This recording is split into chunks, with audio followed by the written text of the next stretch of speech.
Good girl. Hi everyone, it's Grace here.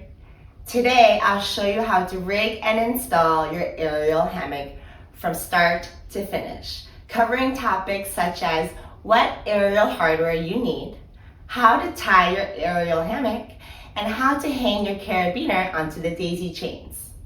Please remember, this is not professional rigging advice. This is just what I have used in my experiences.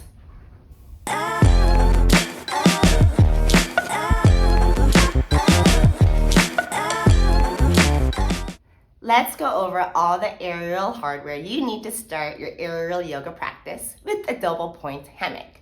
First, you need 2 daisy chains. Daisy chains allow you to change the height of your hammock with all the loops on the chain. When looking for your aerial hardware, you always want to look for the minimum breaking strength written on it. It's usually written kilonewton. This daisy chain is rated for 22 kilonewton. 1 kilonewton is about 225 pounds. So if you do your math, you can see that this daisy chain is rated just under 5,000 pounds. That's pretty strong. Then I recommend using 2 steel O-rings. These are optional, but I definitely recommend using it because 1, it'll prevent the hammock from ripping, and 2, it'll prevent side loading on the carabiner, which means it looks like this when it's hung on your suspension system. You want the hammock to hang with the carabiner oriented along the major axis, which looks like this direction. This steel O-ring is rated for 23 kilonewton, and this steel O-ring is rated for 22.5 kilonewton. But you can see that this black steel O-ring is much bigger than this silver one, meaning more fabric can fit through this black steel O-ring. Next, you need 2 carabiners. There are 2 types: a screw lock carabiner, an auto lock carabiner.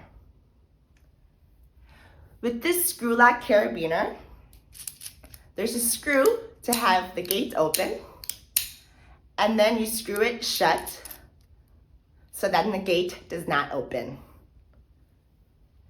For the auto lock carabiner, you twist it and open. This is easier to open with one hand as you practice, but you can always practice starting with 2.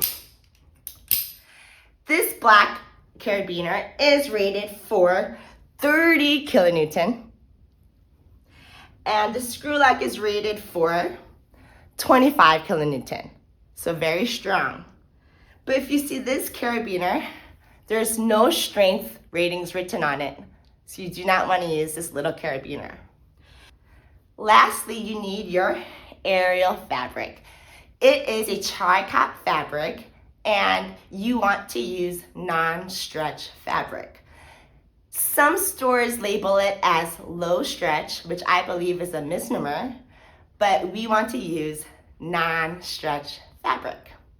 If your suspension system is 8 to 10 feet, then I suggest getting 6 yards of fabric. And if your suspension system is 10 to 12 feet, then I suggest getting 7 yards of fabric.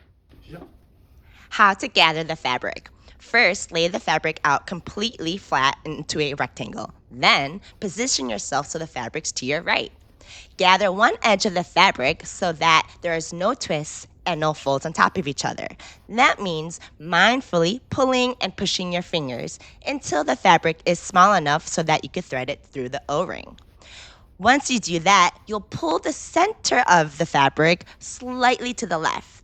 That will prevent any hidden slack in the fabric from it hanging crooked or sinking lower. After you've gathered one edge of your fabric to a straight line, take your steel O-ring and thread the edge so that the tail is about 2 to 3 feet long. But it'll be easier with the longer tail. Create a lowercase q with your tail.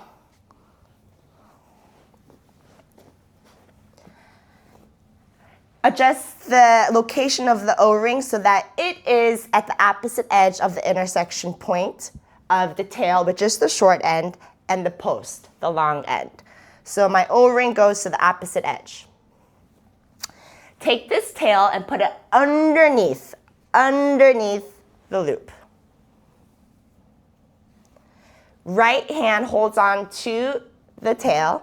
My left hand finds the new loop. What's the new loop? The one with no O-ring, no, new loop. And keep pulling until you find a soft pretzel shape. From here, place your tail underneath the post. Place your tail on top of the new loop. So no O-ring. Tail on top of the new loop.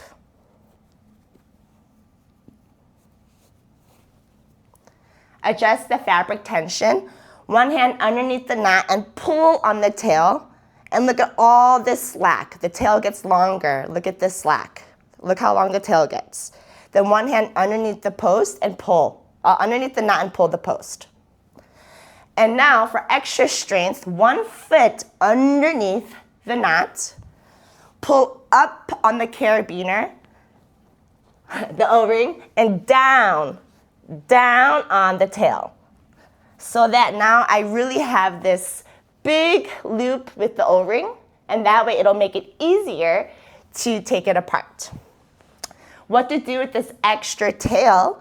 You can make a regular knot on top of the post or under, just to get it out of the way. It makes it easier to fly.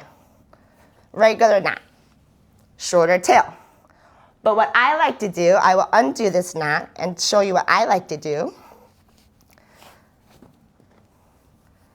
I like to find the edge with the O-ring and put the tail and hide it in,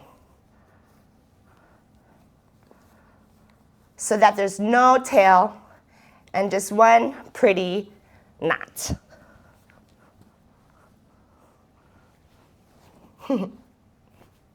How to set up your daisy chains. Take your daisy chain and thread it through the eye hook. If you don't have a high hook, that's okay, and you have a beam, I'll explain later. So make sure the loops are aligned. This is the double loop method. The hitch knot method is where you thread one end through the eye hook and put it through the last loop on the daisy chain. No other loop. Last loop, keep pulling so there's no slack on the daisy chain. This is the hitch knot method, and it provides more height variations for your practice. This is the double loop method where the loops are adjacent, and it provides a stronger hold compared to the hitch knot method, but has less options for height. How to set up your daisy chains. If you have a beam opposed to the eye hook, then you simply drape the daisy chain over the beam into your double loop method so that the loops align, or you take the daisy chain, drape it over the beam. For the hitch knot method, put the end of the daisy chain through the other end and pull so there's no slack. Hitch knot method, double loop method. How to hang your carabiner to the daisy chain. For the hitch knot method, choose one loop. I choose this one, and hopefully it'll be at the proper hammock height for me. We'll check later. When you do the other side, make sure the fabric is untwisted, nice and open. And for the double loop method, attach it to 2 loops next to each other, adjacent. I choose these 2. There's one more precaution you could take to make sure you have a safe flight. You can change the orientation of the carabiner so that the gate faces down. Right now the gate's up. I can orient the carabiner to have the gate face down, and it's a little harder to open when it's facing down because gravity is on our side. For the other side here, same thing. The gate's facing up, We can orient it so the gate faces down.